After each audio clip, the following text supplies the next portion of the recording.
welcome back to all of our colleagues. I am so super pleased to turn things over to my great SUNY colleague, Roma Shah. Roma has been an exceptional member of the team in a team of great folks who are doing great work in her look at data, in turning that data into actual program points that we can use to benefit our students and keep them safe.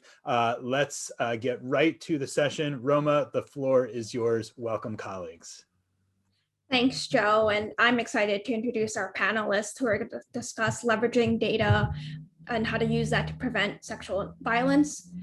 First, we have Kelley Bonner, who is a clinical social worker. Shout out to social workers, and who leads sexual harassment training and prevention resources at the National Oceanic and Atmospheric Administration.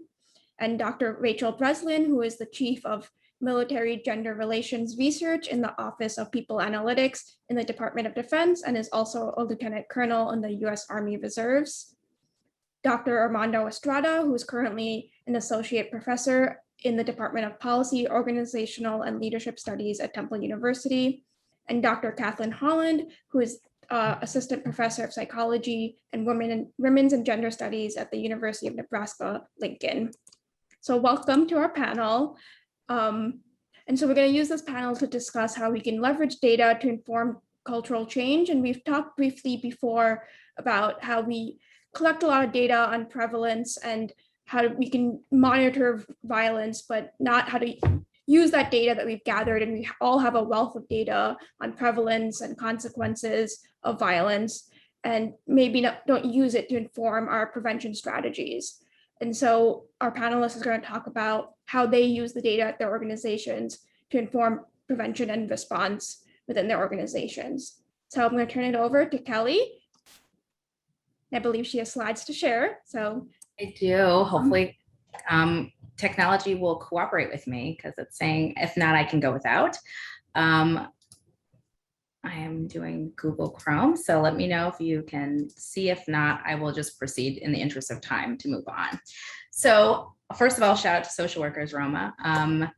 Yes, indeed. I am the director. I don't think my slides are pulling up, but I am the director of the Workplace Violence Prevention and Response Office at National Oceanic and Atmospheric Administration, also known as NOAA. And I'm going to speak specifically to what Roma just talked about, which is how we leverage workplace surveys to create healthier workplace culture. And really, I'm really passionate about talking about a specific survey that we did at NOAA and the structure and goals of that survey, as well as the lessons that we learned and how we applied that data to do larger culture change strategies.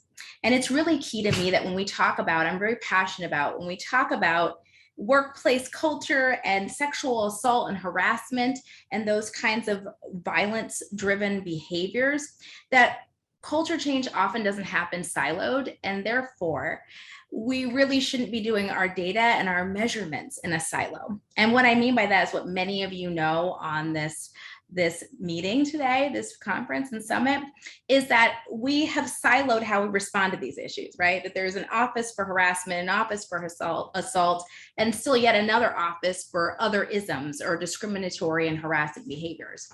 But at NOAA, we partnered with Soterra Solutions, who developed and partnered really with us to develop a survey that brings them all together so we can have a true idea of what our culture is. And then I'm going to talk to you about how we actually develop strategies and goals to move it forward. How do we do that? First of all, we anchored this survey in intersectionality, that it was really important that when we look at harassment, that we look at all the other isms that we know in practice as practitioners exist at the same time, that you never have harassment, but not another ism like sexism or racism or homophobia, that they're together. And so we evaluated the survey and created it with the goal to, one, both understand from a bystander lens, as well as those who are personally impacted or victimized by these issues, how much that's happening. What is the prevalence at NOAA? And we call sexual assault and sexual harassment at NOAA SASH. And then we also looked at something called other inappropriate behaviors, which were the discriminatory and general harassing behaviors. The second thing that we looked for was just a general awareness of reporting mechanisms. Do people know what the morale at our agency was? We asked targeted questions that really exposed how people feel about coming to work at NOAA. We wanted to gauge fear of retaliation, as we know that's a key factor in why people don't report or don't intervene. And last but not least, really a key novel idea that was developed by our partner, Soteria, was how the impact of identity actually is influencing who experiences sexual assault and harassment, as well as these discriminatory and harassing behaviors. And there was a term coined during this survey called navigational identities. We asked people to talk about how they navigate the workplace through their individual identities. And it wasn't just commonplace identities like race and gender or age, but we also wanted to make it maximally inclusive so everybody felt a piece of this. And we did that by asking things like if you were a primary caregiver of a child or an adult. Also, and secondly, we asked things like potentially political affiliation. I work in DC. If your politics had an impact on your work. And as a result, we had great participation. We had 4,500 participants out of an approximately 11,000 workforce, federal workforce. And it allowed us to learn a lot from the data. And key of it was that it was actionable. One, we were able to determine who the highest risk populations are going to be at NOAA. We were able to identify barriers to intervention, as well as motivations of those who did intervene. Secondly, we were able to then develop actionable prevention platforms that are going to create skills that overcome these barriers and enhance the motivations of those who intervene. And that also reinforces all the positive aspects that we learned about the NOAA culture that really brings everyone to the table in determining what their role is in reducing sexual violence, misconduct, and other kinds of violent behaviors. So what did we learn by doing that? We learned some pretty obvious things, but I'm going to also dive into how that showed up in practice. We learned that surveys are not just a thing that we do that drives prevention, but that they're a key aspect of culture change itself.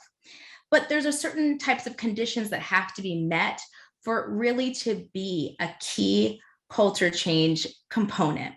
And that is that when you sit down to do a survey, we had plenty of conversations with our partner before developing the survey about making sure that it drove actionable data. This wasn't hard for our partner because that's what they do, but we really wanted to make sure that we could operationalize what we got from the survey, which is key because oftentimes we know this in our mind, but in practice, we often don't connect the two, that we end up with a bunch of data that we're like, well, what do we do now? So it's key that we did that.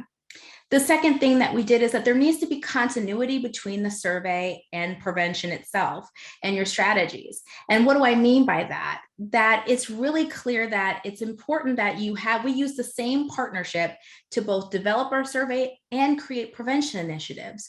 Why? Because when we got data, we could almost in real time alter the prevention platforms that are being developed to respond to that data. Last but not least, in honor of time, is that we realize that marketing is everything, and that when a survey is an actual culture change key and tool to drive better workplace climate and culture, that it has to bring everyone in, and the way you market that survey makes all the difference. We created a brand new survey from a staff that's probably survey fatigued, but we did that by doing really kind of a 3-tier engagement system. Grassroots, we engaged ERGs, the employee resource groups. We engaged leadership. They were all in from the beginning and they released the survey and promoted it. And then we also engaged stakeholders that dealt with this issue day to day. We did that through PSAs. We did that through an extensive marketing campaign. And we also made a promise.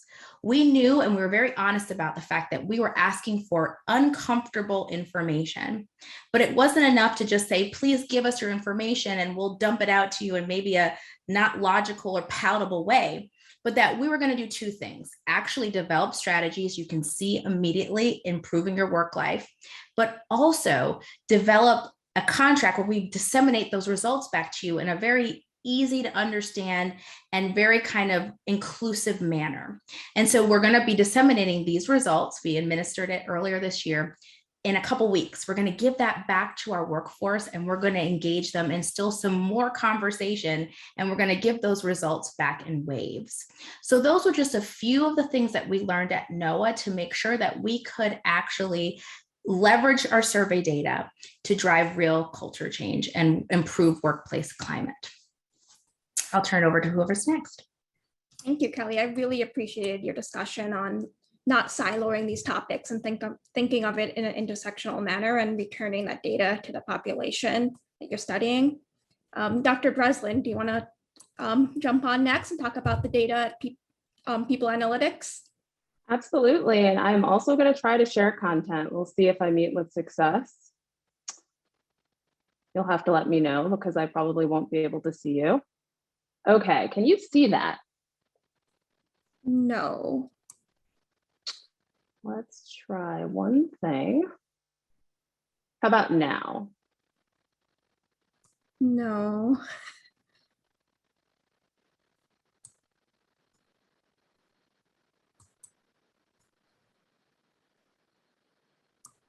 I'll try one more thing. All right. And then I will just abandon my slide, sadly. How about now?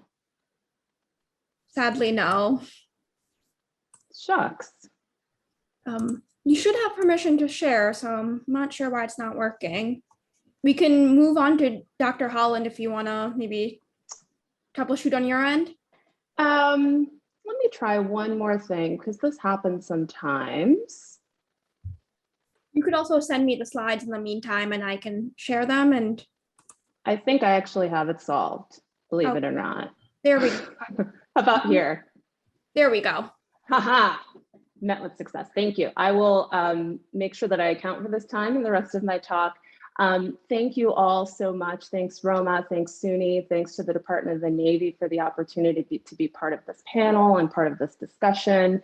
As you mentioned in your introduction, of course, I'm with the Office of People Analytics, which is an organization housed within the Office of the Undersecretary of Defense for Personnel and Readiness. And accordingly, all of the research and analyses that we do places members of the DoD community, that's service members, their families, and DoD civilians at the center. And today I want to talk a bit about some of the work that we do and have done with one of our critical data collections, the Workplace and Gender Relations Survey, or the WGR. And specifically the work that we do to advance the department's prevention and response efforts for sexual assault. The WGR is one of the largest surveys of its kind.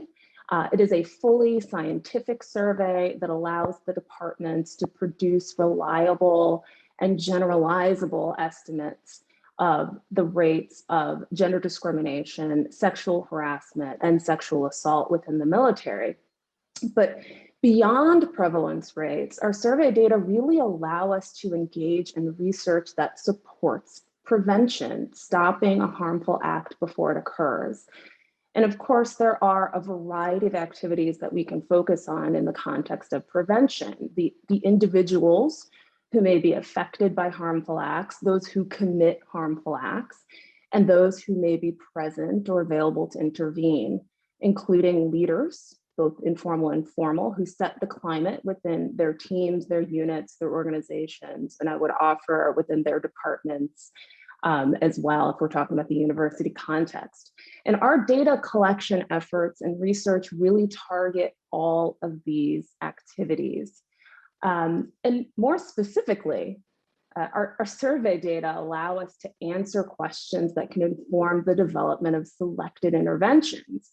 For example, by focusing on demographic characteristics of those who experience sexual assault, we can do things like determine not only whether certain groups experience sexual assault at different rates, and that's what you're looking at on this slide, which offers a really useful snapshot of the particularly high risk that younger women, 17 to 24-year-olds, and more junior women, those in the pay grade categories of E1 to E4, the particularly high risk that they face. And these are based on the results of our 2018 survey of active duty members. But more importantly, our data allow us to assess whether the circumstances surrounding experiences of sexual assault differ based on things like demographic differences. For example, differences associated with race, ethnicity, sexual orientation. And I loved your talk, Kelley, because I think looking at the intersection is absolutely critical. So we have to and do think about the experiences of sexual minority women and sexual minority men, racial and ethnic minority women.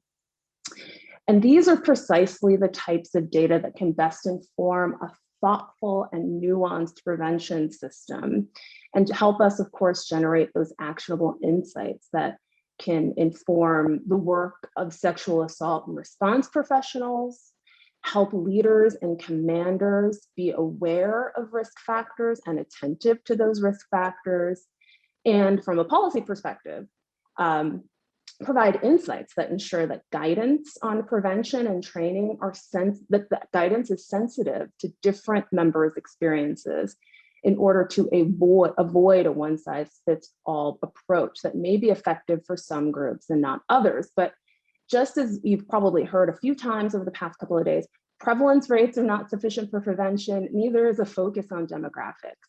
We know from our data that the role that other harmful experiences play, things like sexual harassment and gender discrimination, and the role of organizational climate, those things play a really important role with regards to risk for sexual assault, and that role is an important one. More specifically, our data reveal that ways in which factors regarding the organization's climate are really important to focus on when it comes to prevention. And we talk about this in the context of the continuum of harm, and I'm quite certain that many of you have heard this before, heard us talk about this in this way before. It's the lower level experiences and aspects of the workplace climate that co-occur with or precede sexual assault, for which we also collect data from our surveys. And we've, in fact, been able to use our data and measures that we include on our surveys to examine aspects of the workplace climate. So things like the level of respect and cohesion within organizations. I think this is a theme that's come out quite a bit over the past couple of days. The sense of responsibility for intervening to prevent sexual assault within organizations, and the level of hostility that individuals experience within their organization. And in this context in particular, we're talking about things that aren't directly related to sexual harassment and assault. Instead, we're talking about things like gossip, insults, sarcasms, and just efforts to humiliate individuals. But also, we also focus on the association between sexual assault and experiences with other harmful behaviors like gender discrimination and sexual assault or sexual harassment. And what we've learned from our data is really important, if not intuitive, that lower levels of responsibility and intervention and respect and cohesion, lower levels of those behaviors within a unit is associated with a higher odds of experiencing sexual assault.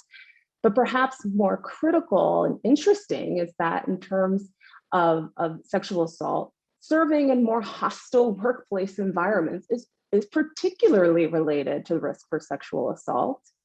And critically, if you've missed the rest, if you've missed everything else I've said, that sexual harassment is among the highest risk factors for sexual assault.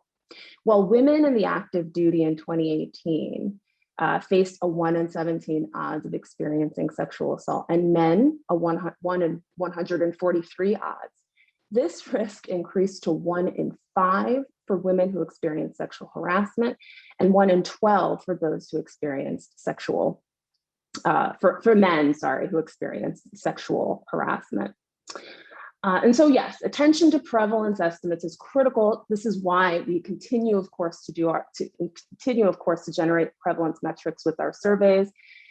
And particularly important is our ability to produce reliable and generalizable estimates that allow us to make, to understand what's happening across the force. These things are of course important to prevention, but more important, I would offer, is our ability to use those data to inform prevention efforts, not only by better understanding the experiences and risk faced by particular groups, but also in terms of helping policymakers and especially military unit leaders identify risk factors that they can act upon. Unhealthy unit climates, more broadly speaking, but particularly those climates tolerant of sexual harassment or in which sexual harassment has occurred. And I want to give a quick shout out because I'm so excited to be on this panel with Dr. Estrada for his fantastic psychological climate for sexual harassment scale, which we're so excited to be including on our surveys. And with that, I look forward to taking any of your other questions. Great, thank you, Dr. Breslin. I really appreciate how you talk about some associated metrics that really contribute to workplace climate and ultimately could help prevent sexual violence and sexual harassment. And now to turn it over to Dr. Holland to talk about the ARC3 surveys. Thank you so much. cat. I was going to say, she will sleep all day. And then as soon as I'm on Zoom, she has to leap into my lap. But yeah, so I'm going to talk about the ARC3 Campus Climate Survey for students and faculty and staff, which is a measure that includes some of those additional comprehensive kinds of assessments that can be used to inform efforts beyond just looking at prevalence rates, including things like norms, as well as institutional response. I do have some slides. I'm going to tempt fate. Let me give it a shot. If it doesn't work, I'll just talk through them myself. Okay, hopefully folks can see this. Yep, perfect. We're good? Okay. So today I'm going to talk about the ARC3 student survey first. So this was started back when the White House Task Force to Protect Students from Sexual Assault released their 2014 report, which called for a need to assess campus climate within institutions of higher education. And so a group of researchers as well as university administrators got together because we saw a need to develop and test and then disseminate a free campus climate survey that was based on the best available science in terms of what was available for measures, for example. And so we got together in 2015. This included about 25 of us. We had researchers with expertise in sexual assault, sexual harassment, as well as dating violence. We had folks who were in student affairs, as well as Title IX professionals. And we put together a survey. I'll walk through what the components of that are, which was then pilot tested at 4 different institutions. I'll talk about results from the pilot as well. And it was then launched in about 2016, made freely available for schools to use, and it has now been used in over 300 institutions of higher education across the US and actually internationally as well. And so here is an overview of the survey modules. And institutions can pick and choose which modules they would like to include. There are 19 of them, and the modules are able to be adapted as well. So for instance, you can include your own institution's name, and you can also use the name of particular resources or your office's names on campus, for example. It includes module that looks at possible outcomes of experiencing victimization and harassment, such as academic outcomes, mental health outcomes. There are questions about alcohol use, peer norms about sexual assault and harassment. There are questions about perceptions of campus climates regarding sexual misconduct and how the institution responds. There are modules that assess sexual harassment committed by faculty and staff, as well as one that's committed by students. There's also measures of stalking victimization, as well as perpetration of stalking behavior, dating violence victimization and dating violence perpetration, sexual assault victimization, and sexual assault perpetration as well. There's also a module that assesses people's perceptions of how the institution responds to sexual harassment and assault when it occurs. There's also a module assessing how peers are responding to sexual harassment and assault when it occurs. There are also questions that assess their attitudes, perceptions, and behaviors around consent. There is a measure of bystander intervention behaviors, perceptions of campus safety, as well as demographic items, including things like age, race, ethnicity, sexual orientation, gender identity, among others.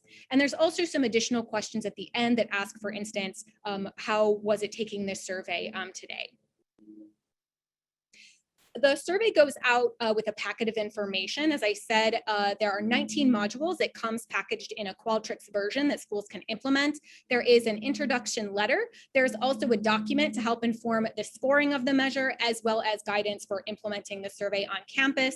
There is also a comprehensive technical document that describes the scientific origins of the different measures that are included within the survey.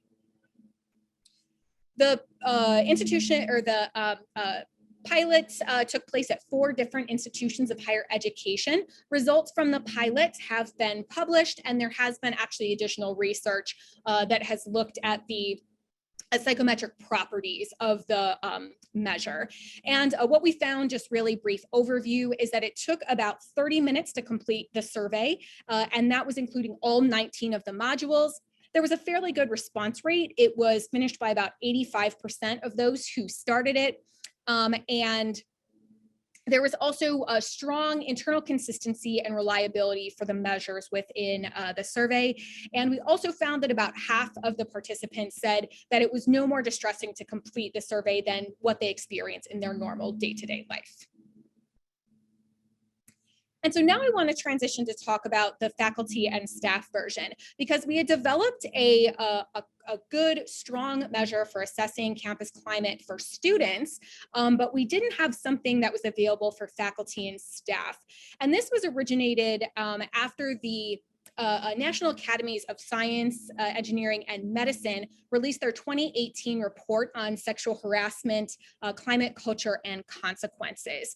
And one of the things that this report called for was a need to assess campus climate for faculty and staff members as well, because they were also experiencing the kinds of victimization that students were, but there was nothing available to talk about campus climate for faculty and staff members. And so a subset of us got together. So this is a subset of us who worked on the student version, myself, Dr. Swartout, Dr. Flack, and Dr. Quartzina. And we worked on developing an ARC3 version for faculty and staff members. And then we started piloting at Bucknell, which is where Dr. Flack is currently the chair of psychology there. And so I'll talk a little bit about the modules that are in this version and some of the key differences between it.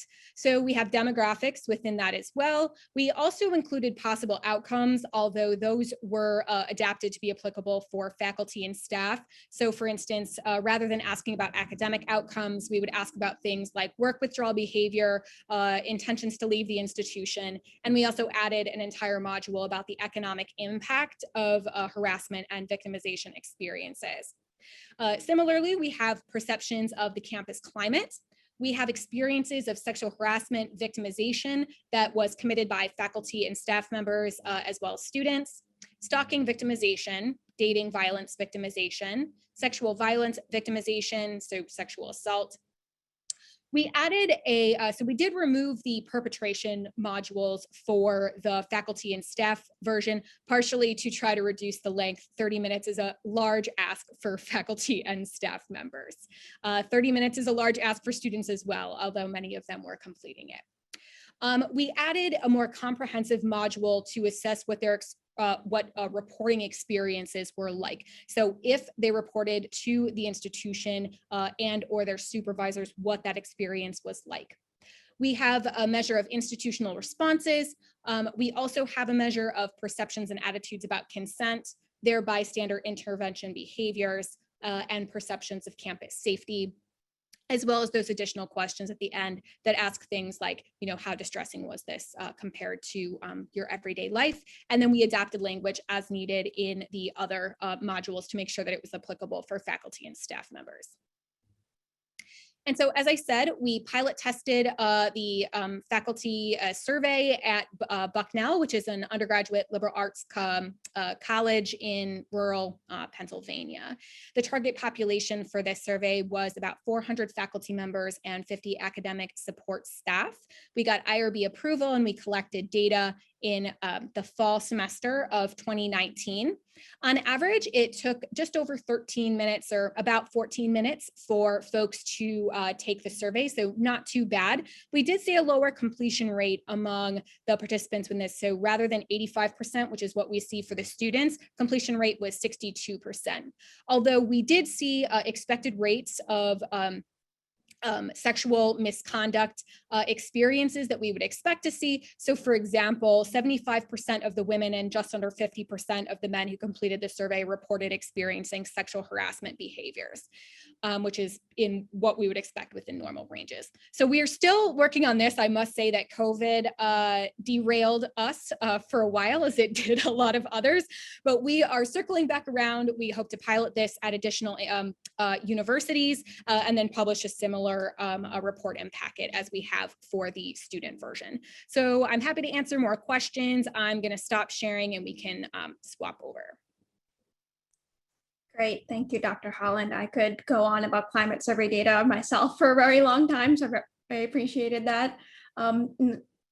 Keeping time in our minds, let's move on to Dr. Estrada. Good afternoon. My name is Armando Estrada. In this paper, I will be presenting the results of the National Park Service Work Environment Survey.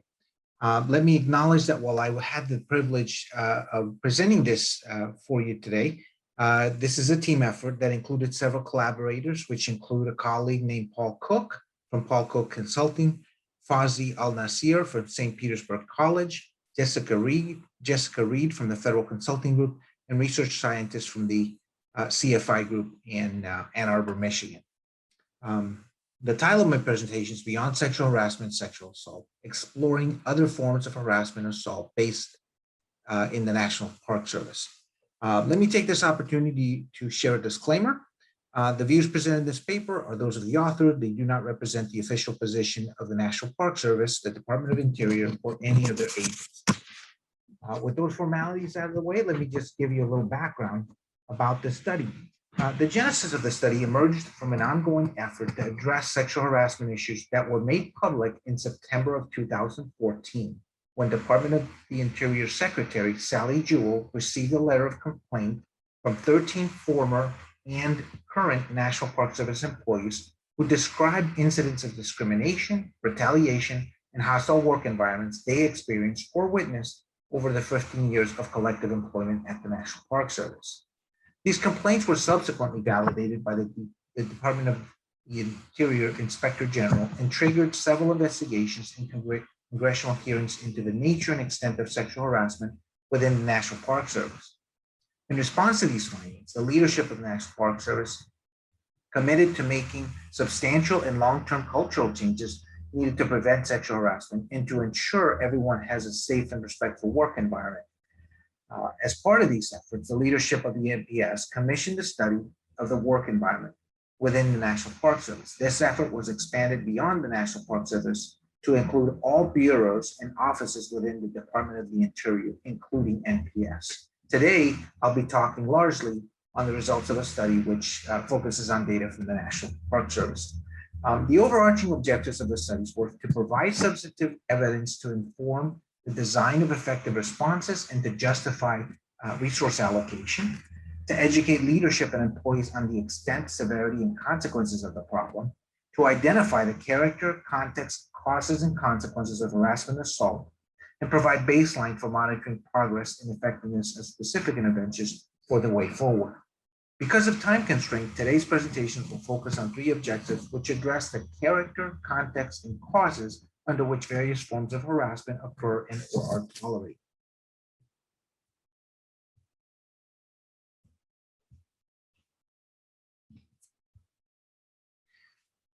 We employed an action research model in which we collaborated with organizational members to identify topics and conflicts for assessments. We reviewed research studies and investigative reports dealing with harassment in the organization. And we also consulted the literature to inform measurement of constructs, identification of antecedents, outcomes, and correlates.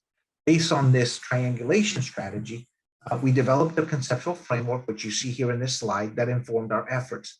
Drawing on the large body of sexual harassment and sexual assault literature, we included several classes of variables that included demographic, occupational characteristics, and a few of the well-known organizational factors related to the experience of harassment and assault, namely gender context and gender and leadership climate and bystander experiences. We also drew on other literatures to extend this work and also examine related organizational factors, which included things like supervisory support, organizational trust, organizational politics, organizational inclusion, and the usual variables associated with harassment research: bystander harassment, general intolerance, leadership intolerance, and gender context. We also included questions related to situational characteristics, reporting behaviors, bystander experience, which due to time limitations, we won't go into much detail, but there is a more substantive report that's available to you if you just simply email, and I'll provide my email at the end of this presentation. And then we also included 3 sets of job outcomes, which included satisfaction, engagement, and commitment, all of which have been researched in relation to sexual harassment, sexual assault. In addition to that, we also examined not only sexual harassment and sexual assault literature, but harassment and assault based on various protected statuses, including harassment based on age, race and ethnicity, religious beliefs, disability status, and sexual orientation. So for our purposes, we initially started this investigation looking into factors influencing harassment and its outcomes, sexual harassment and sexual assault, and we expanded that with the collaboration of stakeholders and in reviewing other literature to include other forms of harassment. In addition to that, we also expanded our look into organizational influences that have been reported in the literature with regards to sexual harassment, sexual assault, and expanded those into a few other variables. So again, I'm going to be talking to data relevant to the following research question. What is the character of harassment and or assault behaviors experienced? And what demographic, organizational, and occupational factors are correlated with these experiences? And then finally, what job-related consequences are associated with harassing or assault behaviors experienced? In this slide, we present an overview of the highlights of the methods. So this was a web-based survey that was fielded in December 10th, 2016. All employees who were employed at that time, which is about 18,000 and change, were invited to complete the survey. Of the 18,000 plus employees that we reached out to, we received responses from about 9,000 and change for a participation rate for about 50%. When we screened the surveys, we found that about 9,000 and change of those were completely completed, giving us a survey response rate of about 49.4%. We employed a multi-item questionnaire, which had 5 parts. The first part included questions related to job attitudes and perceptions, measuring constructs like satisfaction, engagement, commitment, supervisory support, organizational politics, trust, and inclusion. That was then followed by part 2, which included an assessment of work-related experiences. And these were the questions involving harassment and assault related to all protected classes that we included in our survey. And then in addition to that, we asked respondents to pick the experience that had the most significant event. And based on that, we asked a series of questions to look at the specific experience, specifically looking at the correct characteristics of the situation and the actors involved and so forth, what impact the situation had, and what resources were available to deal with that. The last, part 4 included an assessment of organizational perception, things like perceptions of tolerance for harassment and bystander experiences. And then finally, the 5th part included a set of questions involving demographic and occupational characteristics to be able to characterize respondents. The chart on the right provides key characteristics that compare population statistics for the National Park Service workforce with that obtained from our study. And as you can see, we can see that the sample that we obtained from the population was roughly comparable. So about 60% of employees indicate that they are male, and about a little over a third are women. and we got comparable rates for that in our study. Same thing with ethnicity, same thing with appointment type, and also schedule, which is seasonal versus non-seasonal. So what do we find? So this chart indicates the types of experiences that employees reported.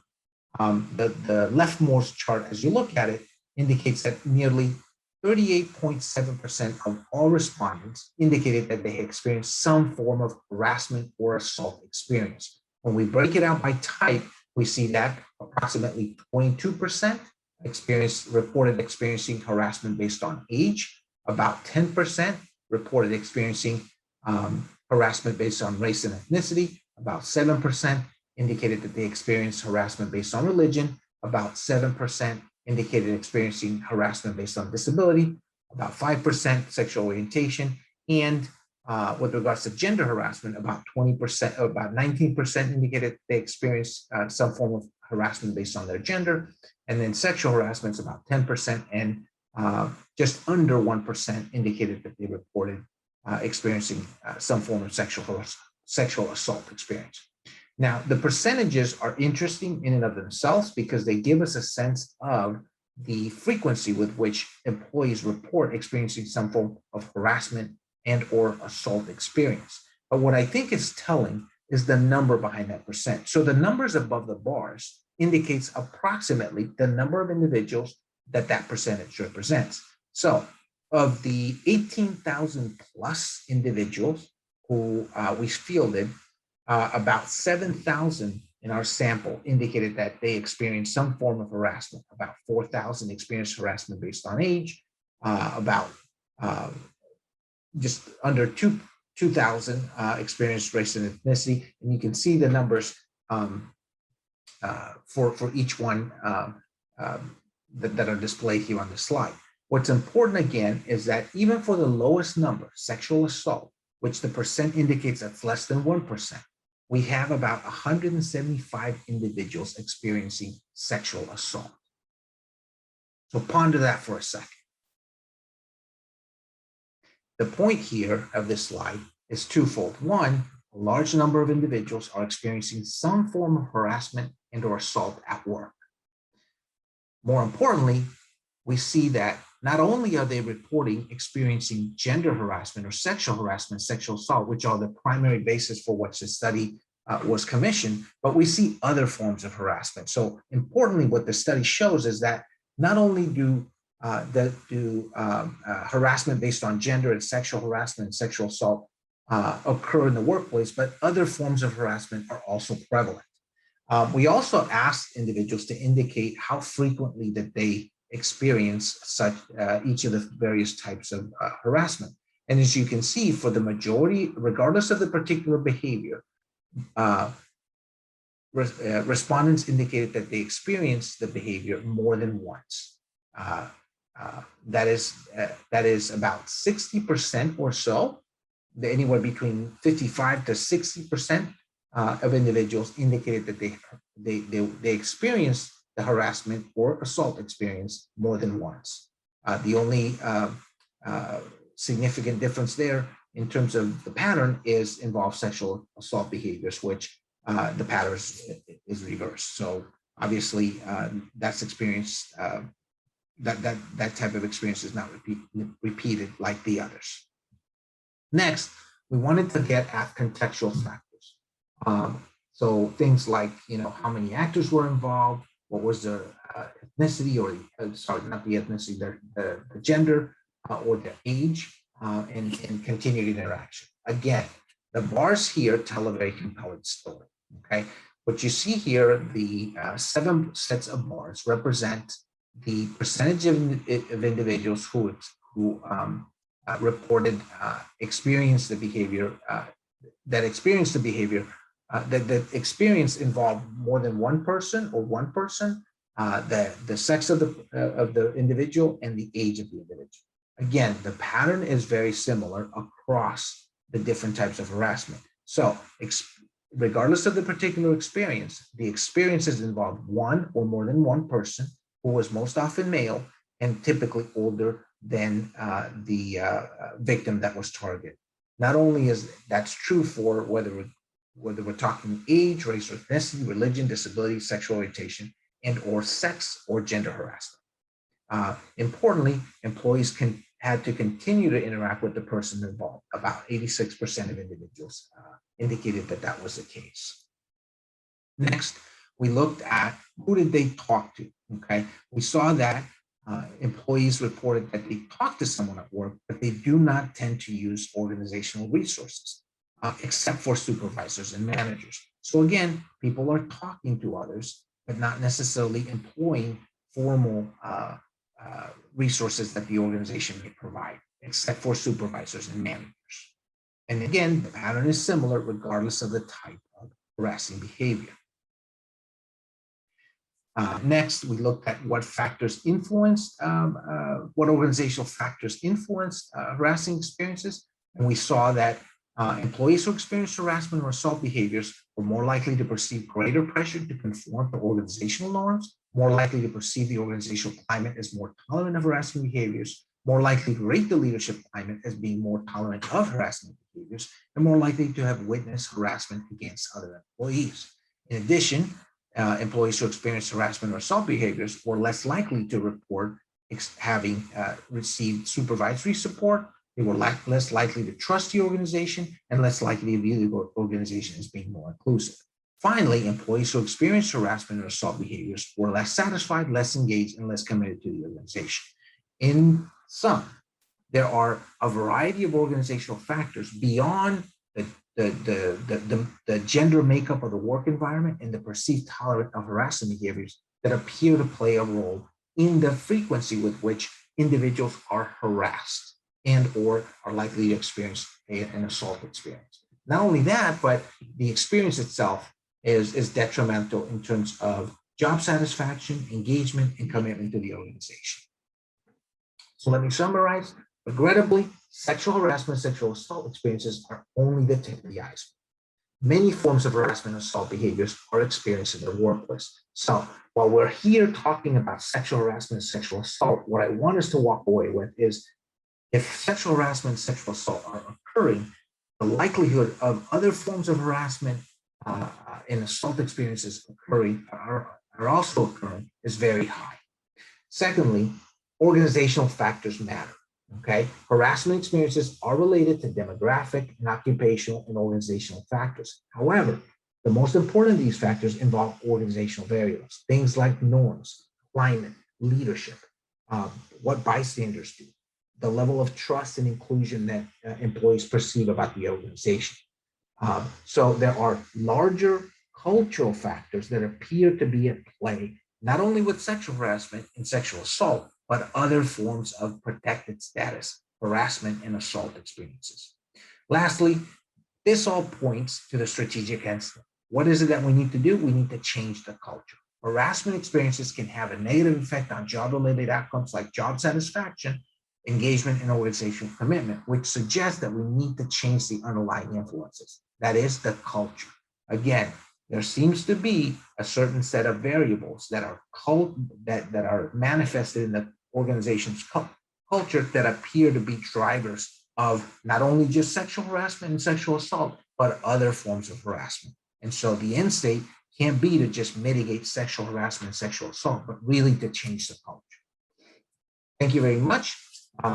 You can email me at armando.x.estrada@gmail or at my temple.edu address, and I'll be happy to provide you copies of technical reports and other documents related to the study. Thank you. Thank you, Dr. Estrada. We have 1 minute left, so unfortunately won't be able to ask too many questions, but if we can maybe just close out with maybe the panelists sharing how people on this call can, what tangibly they can take from this, if maybe they're afraid of data or aren't as comfortable with data as some people might be, what they can do to make some tangible changes for prevention at their organizations. You want us to go in the order we started? I will go quickly. Sure, perfect. and say basically off the top of my head, I'm going to say 3 things. One is sitting down side by side. Don't be scared of the data. Just sit down side by side with your prevention and talk about what are my goals? What do I want to do in my prevention space?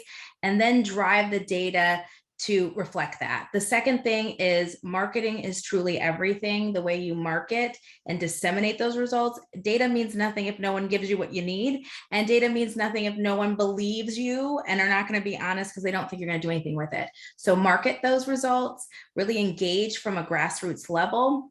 And then the third piece is give the data back and make sure it drives to larger culture change and that it is really in an intersectional lens, as Dr. Estrada brought up, really look broader than just sexual violence and misconduct to other things that are driving that behavior. That's the worst case scenario. There's a lot of underlying factors before you get there. Great, and I'll go super fast. One quick thing I neglected to mention, I put it in the chat. The Office of People Analytics, we publish publicly all of the reports from our workplace and gender relations surveys. I put the link to that in the chat. I think that's one critical tool that's available to folks. It's particularly because data collection can be hard work and expensive. And so this is why we make our collection available, answers to every question, details and interpretation for users regarding what we've seen in the data. So that's one thing. Use the resources that are out there and available to you. Don't feel like you have to do your own data collection. And the second thing, I think what we all keep saying is, don't ignore the clues. There are other clues in your organization that something is going on. Don't ignore the clues.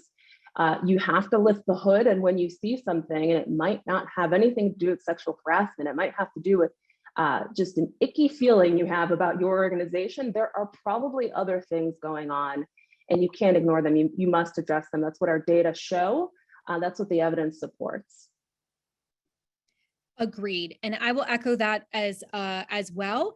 Right. You're not alone. There are lots of resources. Academics have been studying these things for a very long time, and there are resources available that are free. That was one of the reasons why we wanted to make a freely available resource based on some of the best available measures that we had, because it can be so expensive if you are trying to have an outside company come in and do it. I will say that if you are at an institution of higher education, faculty members are often really raring to get involved and can often be really helpful in terms of disseminating as well as analyzing the data.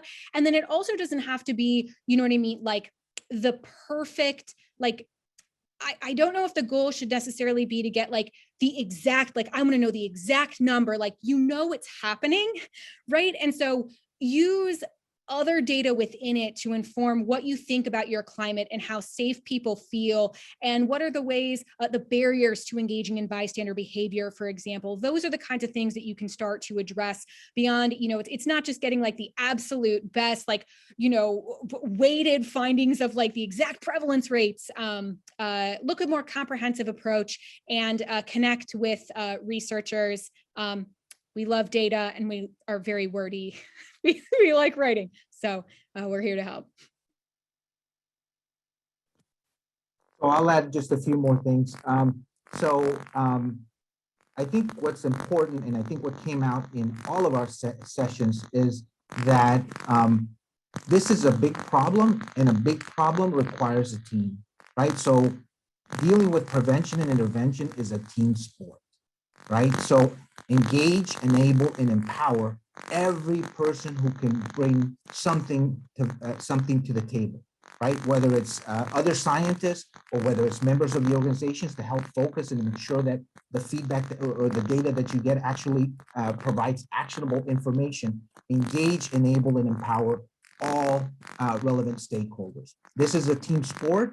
This is a complex problem, and it's not going to be done in isolation. So include as many individuals that can bring value to the effort.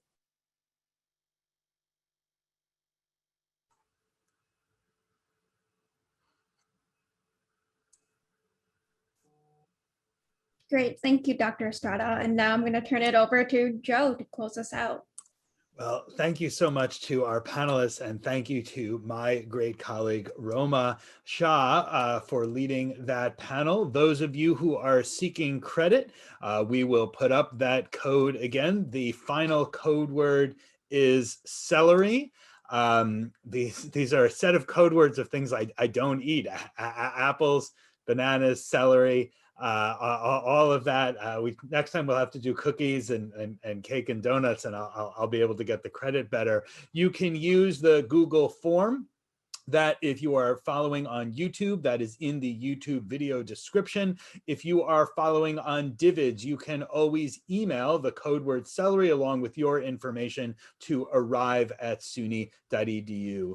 It gives me great pleasure to welcome back our friend and colleague, Melissa Cohen, who leads the Don SAPRO at the Department of the Navy, to offer some closing remarks as we finish this incredible conference. Melissa, the floor is yours. Thank you, Joe. First, I want to thank the many outstanding speakers who participated in this virtual discussion.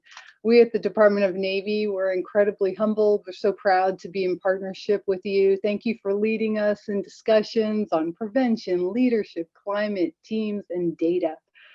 For the many participants, I hope you leave today's session feeling like you're part of a larger community and that you're not alone in these efforts to combat sexual assault and sexual harassment. I hope you leave feeling like you want to be part of more discussions, because you know, like we do, that there is so much more work that we have to do. We're going to be soliciting your feedback, and we're going to be asking for future topic ideas. In the meantime, I challenge you to turn these discussion points and key takeaways into actionable items. For thank yous, many thanks to the State University of New York, Chancellor Malatras, of course to you, Joe Storch, to your team, Elizabeth Brady, Morgan Clifford, Roma Shah, rock stars. Thank you so much for your leadership. Within the Department of the Navy, thank you, of course, to Secretary Harker and Secretary Kessmeyer for their enduring support. An extra huge special thank you to Dr. Gallus, Jessica Gallus, for leading this effort in great partnership with Julie Patrick and Navia Summers and Dr. Armando Estrada. Finally, thank you to the participants from the many colleges, universities, military allies, trade schools, and other civilian and military leaders at all levels who took the time to join us. We look forward to continuing to partner with you in the future. Thank you so much. And thank you, Melissa. And thank you again on behalf of the State University of New York and our Arrive Center, on behalf of the incredible Don SAPRO team. Thank you for joining us, all 1,485 of you.